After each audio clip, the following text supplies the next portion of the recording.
Telah disusun dan disampaikan kepada anggota DEN laporan identifikasi kondisi penyediaan dan kebutuhan energi semester 1 tahun 2024. Telah diselenggarakan rakor identifikasi penyediaan dan kebutuhan listrik dan gas, bumi serta produk migas. Telah diselenggarakan rakor identifikasi sistem kelistrikan. Penilaian ketahanan energi Indonesia, nilai ketahanan energi Indonesia tahun 2020 sebesar 6,64.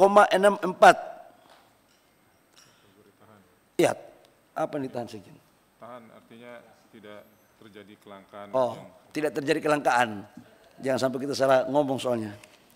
Dalam Perpres penyusunan Kepmen SDM tentang pedoman teknis penilaian ketahanan energi nasional, pengaturan cadangan penyangga energi telah diterbitkan Perpres nomor 96 tahun 2024 tentang cadangan penyangga energi tanggal 2 September 2024. Telah diselenggarakan rapat koordinasi terkait tindak lanjut Perpres CPE pada sektor migas.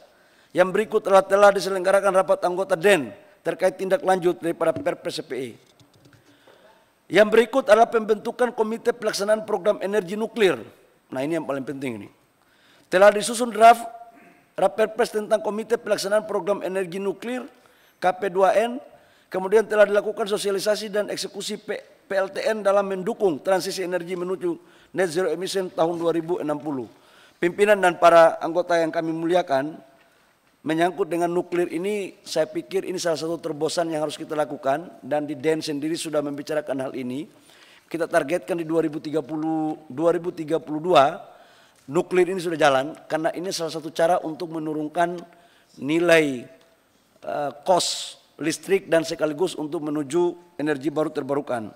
Mungkin dalam tahap awal tidak dalam skala besar, mungkin kita spot-spot, mungkin 250 sampai dengan 500 mega, tapi ke depan kita akan buat pada skala yang lebih bagus. Kemudian postur dan realisasi anggaran DEN tahun 2024, pimpinan saya pikir saya tidak perlu baca, karena menyangkut angka-angka ini cukup dilihat saja, dan apalagi angkanya tidak terlalu besar. Jadi biasanya kita baca angka-angka yang gede, kalau angka kecil, kalau baca angka gede itu Pak Menteri Pendidikan senang, Pak Menristek, tapi kalau angka kecil begini cukup kita lihat sama-sama lah, kira-kira begitu.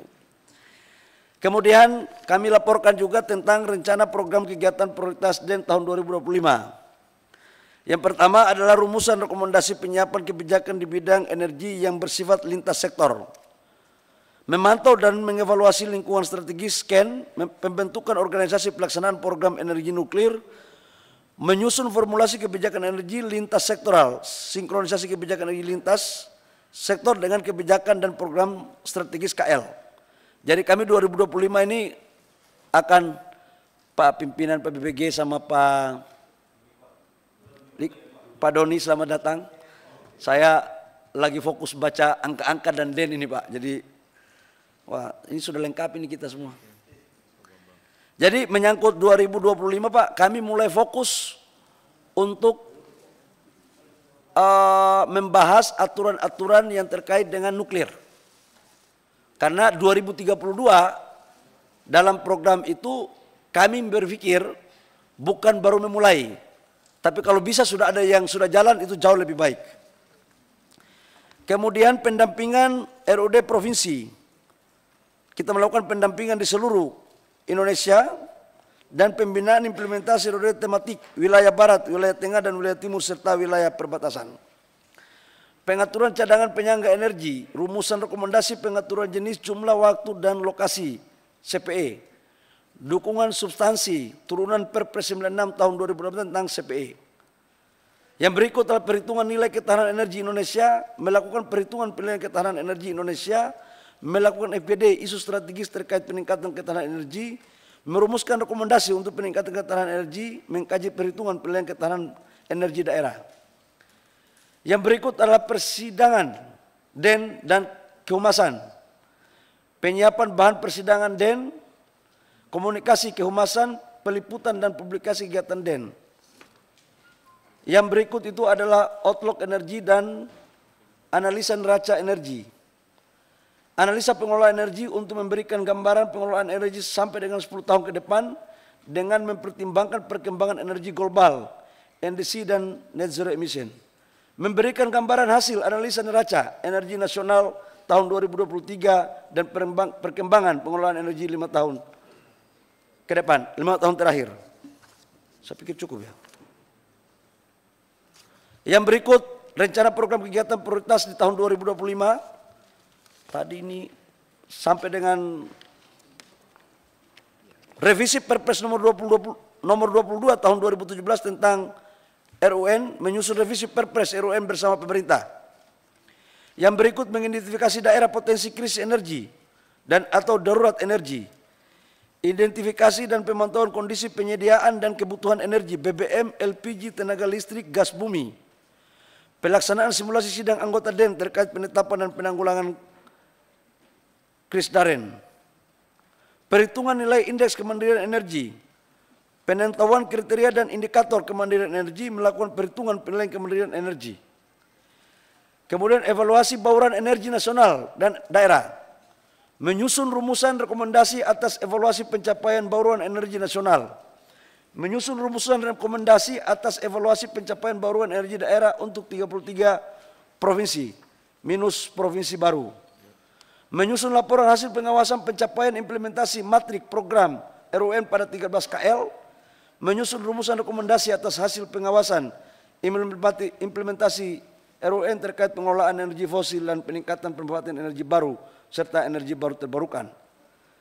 Yang terakhir, seleksi anggota unsur pemangku kepentingan APK DEN periode 2026 sampai dengan 2030.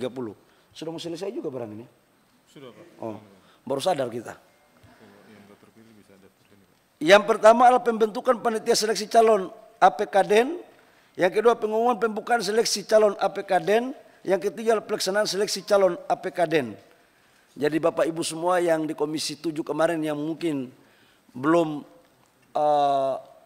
diberikan amanah oleh rakyat lagi, ini ada amanah rakyat lagi untuk bisa kita masuk ikut seleksi. Karena ini nanti terakhirkan yang memilih Bapak Ibu juga. Jadi tim seleksinya dari mana, Pak? Dari kita, Pak. Oh, cuman tim seleksi dari SDM, Pak. Jadi bisa terjadi komunikasi yang produktif. Yang berikut tentang anggaran DEN tahun 2025 dan histori anggaran, saya pikir tidak perlu saya jelaskan karena seperti ini saja, Pak, cukup dibaca dan dipahami.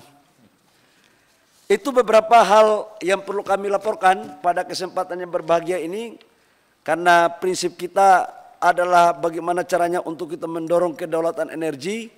Kami terus mencari solusi, berdiskusi, dan mengkaji agar hal-hal yang sudah menjadi arahan kebijakan Pak Presiden Prabowo ini bisa kita lakukan. Termasuk dalamnya adalah RUPTL untuk mendorong pertumbuhan ekonomi kita 6-7-8%. Dalam RUPTL kita sudah dorong, sekarang konsumsi per kapita kita akan kita dorong sampai dengan 6.300. Kalau hanya 5.000 sampai dengan 5.300 itu pertumbuhan ekonominya di bawah 6%. Kita akan dorong sampai dengan 6.000 lebih agar itu ketika terjadi pertumbuhan ekonomi kita tidak mengalami krisis energi. Dan yang berikut adalah Bapak Ibu semua, kami juga sekarang lagi mendorong untuk percepatan POD yang hasil sumur yang sudah selesai eksplorasi. Yang selama ini belum dilakukan kita dorong percepat dan kita konversi untuk mempersiapkan beberapa lahan tambahan untuk pemenuhan kebutuhan biodiesel. Saya pikir itu yang perlu kami laporkan. Kami singkat-singkat saja karena sifatnya perkenalan. Kalau memang ada yang perlu kita kenal lebih dalam, bisa dalam ruangan ini atau bisa di luar ruangan. Saya terima kasih kepada seluruh anggota DEN, baik dari Menteri, Wakil Menteri maupun dari unsur kepentingan yang sudah hadir. Ini menunjukkan kekompakan kami, Pak, bahwa kami siap berkolaborasi dengan Bapak-Bapak, kolaborasi yang produktif, konstruktif, dan inovatif dalam rangka menyukseskan program swasembada energi. Demikian, terima kasih. Kalau ada pertanyaan dengan sangat senang, kalau tidak ada jauh lebih senang lagi. Demikian, terima kasih. Wabillahi taufiq wal hidayah. Wassalamualaikum warahmatullahi wabarakatuh. Shalom dan salam sejahtera untuk kita semua. Baik, terima kasih atas paparan dan penjelasannya Bapak Menteri. Sebagai izin pimpinan, mungkin sebelum saya kembalikan, mohon maaf, kalau boleh ada dari kementerian, dari bapak-bapak yang lain, dari Pak Wamen, Pak Pak Dirjen, Pak Sekjen, Bapak Ibu semua? Oh, berarti apa yang gue sampaikan tadi udah paten berarti. Itu menunjukkan bahwa pikiran ini bukan pikiran sendiri, itu kolektif kolegia. Terima kasih pimpinan.